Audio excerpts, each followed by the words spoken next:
Hello, very well. Welcome to all of you, my dear students, on your YouTube channel YT School Hub. And today I am going to discuss about exercise 1.2 NCERT Sets Theory Class 11 exercise 1.2 के बारे में हम discuss करने वाले हैं।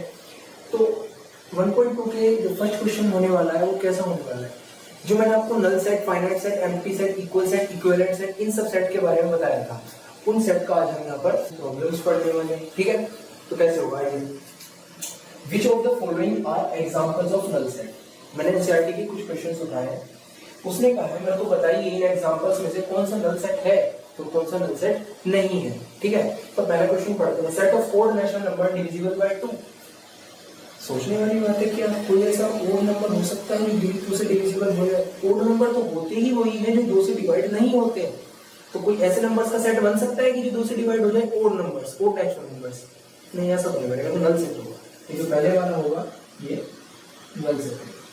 ठीक है, set of even prime numbers या बन सकता है, 2 इज इवन प्राइम नंबर्स। तो एक एलिमेंट्स तो आ रहा है ना, नल सेट तो नहीं हुआ ना, no null set, no null set नहीं है, नल सेट नहीं है, इसके अंदर एलिमेंट्स आ रहा है। x is a natural number, x is greater than 5, no sorry, x is less than 5 और greater than 7।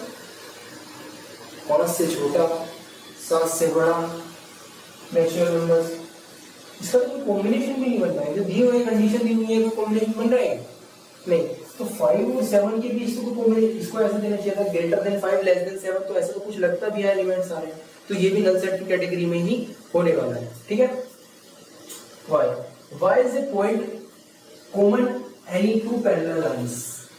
क्या कोई ऐसा कॉमन पॉइंट्स हो सकता है पैरेलल लाइंस के बीच? पैरेलल लाइंस तो कभी एक दूसरे को इंटरसेक्ट ही नहीं करती हैं, तो उनके बीच कोई कॉमन पॉइंट्स हो कैसे सकता है? ठीक है, तो ये भी नल सेट होने वाला है। जो फोर्थ होगा ये भी क्या होगा? Null set. ठीक है, सेकंड क्वेश्चन के बारे में हम डिस्कस करते हैं। सेकंड क्वेश्चन है हमारा, which of the following sets are finite और इनफाइनाइट? जो फॉलोइंग सेट्स दिए गए हैं उनमें से कौन से सेट फाइनाइट है और कौन से सेट इनफाइनाइट है, उनके बारे में डिस्कस करेंगे। The set of the months of year, अगर हम एक सेट बनाते हैं जो हमारा ईयर होता है, जनवरी, फरवरी, मार्च, अप्रैल, 12 मंथ्स होते हैं हमारे ईयर के अंदर, तो हमारे जो एलिमेंट्स होंगे सेट के अंदर वो कितने होंगे? 12। तो ये फाइनाइट सेट होगा। ठीक है, जो फर्स्ट होगा फाइनाइट होगा। ठीक है, सेकंड पढ़ता हूं मैं। The set of positive integers greater than 100, greater than 100 से जितने बड़े पॉजिटिव इंटीजर्स हैं सो चलते रहेंगे, 100, 100, 2 एंड सो ऑन, 1000, 2000 चलते रहेंगे, तो ये इनफाइनाइट होगा। ठीक है, ये क्या होगा? ठीक है, third, the set of prime number is less than 99। The set of prime number is less than 99, जो प्राइम नंबर होते हैं। ठीक है, होंगे कितने प्राइम नंबर्स होंगे? 25 प्राइम नंबर्स होंगे। ठीक है, 1 से लेकर 100 के बीच मैंने लेक्चर में बताया हुआ है, मतलब 1 से लेकर 50 के बीच कितने प्राइम नंबर होते हैं? 15। तो 50 to 100 कितने प्राइम नंबर्स होते हैं? 10। तो टोटल 1 to 100 कितने प्राइम नंबर्स हो गए? 25। कितने नंबर हो गए? 25 प्राइम नंबर्स, 25 प्राइम नंबर्स। तो ये सेट जो होने वाला है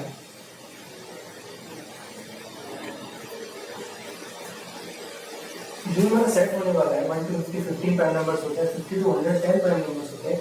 ये सेट होने वाला है, मतलब फाइनाइट सेट होगा। जो हमारा थर्ड क्वेश्चन दिया हुआ है, सेकंड का थर्ड क्वेश्चन दिया हुआ है, हमारा क्या होगा? Finite set. आइए फ्रेंड्स, हम थर्ड क्वेश्चन के बारे में डिस्कस करते हैं।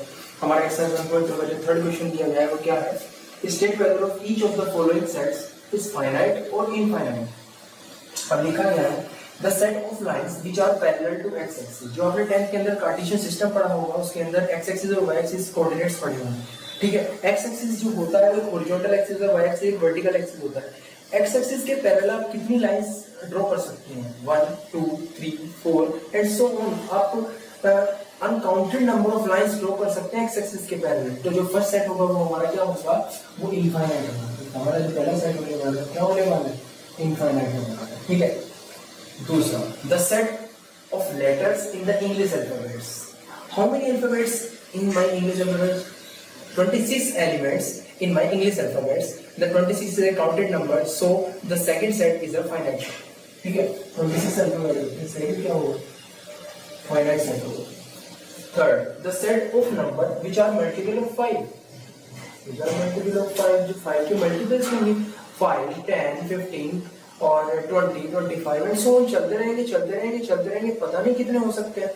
ठीक है, तो ये क्या होगा हमारा इनफाइनाइट सर्कल, क्या होगा infinite circle. D the set of circle which passing through the origin 0 0, ऐसे सेट्स ऐसे सर्कल्स का हमको सेट बनाना है जो ओरिजिन से पास होते हो। अब एक बात बताइए, जो कार्टेशियन प्रोडक्ट आपने कार्टेशियन सिस्टम आपने पढ़ा था उसके अंदर एक ओरिजिन पढ़ा था, जो एक्स एक्सिस और वाई एक्सिस यहाँ पर काटते हैं वहां पे उसको ओरिजिन बोलते हैं, हिंदी में बोलते हैं उसको मूल बिंदु। ठीक है, आप उसको सेंटर मान के सर्किल ड्रॉ कीजिए। ठीक है, उसको सेंटर मान के सर्किल ड्रॉ कीजिए और रेडियस बढ़ाइए, एक सर्किल और ड्रॉ कीजिए, रेडियस बढ़ाइए और सर्किल ड्रॉ कीजिए। ऐसे तो आप सर्किल ड्रॉ करते चले जाएंगे करते चले जाएंगे। तो uncounted number of circles draw through the centre of origin. ठीक है, तो जो हमारा सेट होने वाला है ये इनफाइनाइट सेट होने वाला है। ये कौन सा होने वाला है? इनफाइनाइट सेट होने वाला है हमारा। जो सेट होगा इनफाइनाइट होगा, origin passing through the origin. अब कितने भी पासिंग थ्रू द ओरिजिन, पर इस क्वेश्चन को पढ़ने में दिक्कत होगी क्या? The set of circle which passing through the origin, अरे ये इनफाइनाइट ही होगा क्योंकि वो सेंटर, सॉरी मैंने जो माफ करना, मैंने उसको सेंटर बोल दिया था।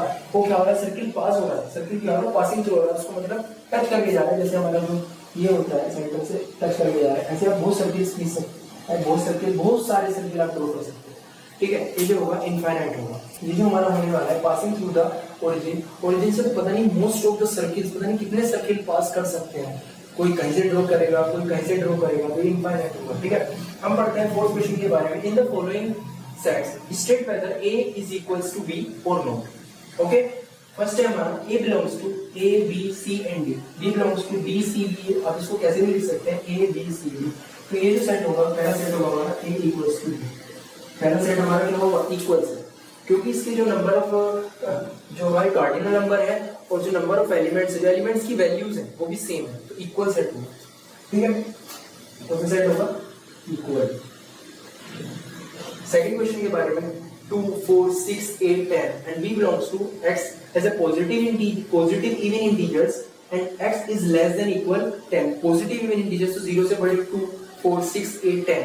तो ये भी क्या होगा, A और B इक्वल होंगे, इक्वल सेट बोले जाएंगे। ये भी क्या होगा, इक्वल सेट बोले जाएंगे। जो हमारा सेकंड होगा वो भी इक्वल सेट होगा। ठीक है, हम थर्ड के बारे में बात करते हैं। A is a multiple of 10, X is a multiple of 10, B 10, 15, 20, 25 and 30।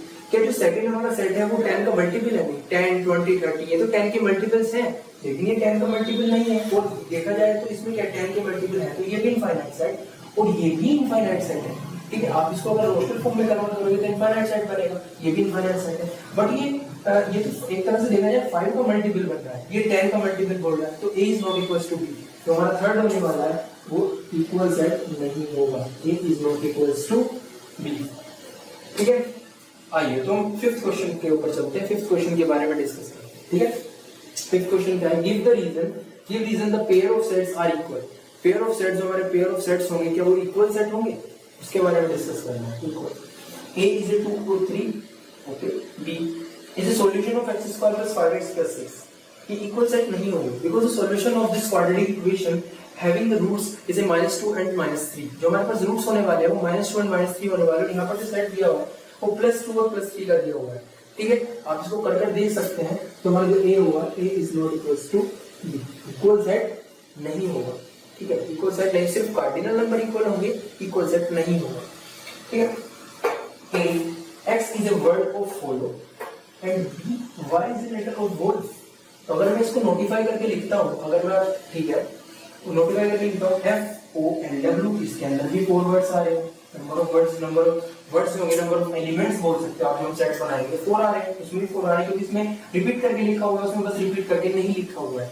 ठीक है, तो जो हमारा जो सेकंड वाला होने वाला है ये इक्वल सेट होगा because the cardinal number is always B equal and notify करके हम इसको लिखते हैं, तो इसमें भी 4 है, उसमें भी 4 है, cardinal number also be equal and the value of elements of this set is always be equal। then the second question A and B are the equal set। A और B क्या होंगे हमारे, वो इक्वल सेट होंगे। ठीक है, तो A और B हमारे क्या होंगे, इक्वल सेट होंगे। तो आइए हम डिस्कस करते हैं 6th क्वेश्चन के बारे में। ठीक है, this is the last question. of exercise 1.2. From the set given below, sets select equal set. Select equal set को हमको select करना है, ठीक है? तो देखिए कौन कौन सा ए किसी सेट के इक्वल है क्या? नहीं। बी किसी सेट के इक्वल है क्या? हाँ, बी किस सेट के इक्वल होगा? बी डी वाले सेट के इक्वल होगा।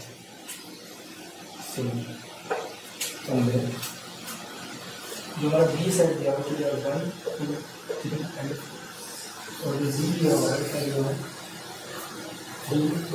4 2, इसको मल्टीप्लाई करके दोबारा लिख सकते हैं 1 4 3 4। नंबर ऑफ कार्डिनल नंबर जो होने वाले हैं वो भी यहाँ पे भी 4 होने वाले हैं, और जहाँ पे कार्डिनल नंबर है बी वो भी 4। तो कार्डिनल नंबर इक्वल है और नंबर्स की वैल्यूज इक्वल है, तो B and B are equal. B and D होंगे वो क्या होंगे? इक्वल सेट्स होंगे। और देखिए कोई है सी नहीं, ई, हाँ ई और जी इक्वल है, बताइए ई क्या दिया गया है? बिलोंग्स टू -1 और 1, नंबर ऑफ कार्डिनल नंबर होने वाले हैं की बराबर, ठीक है?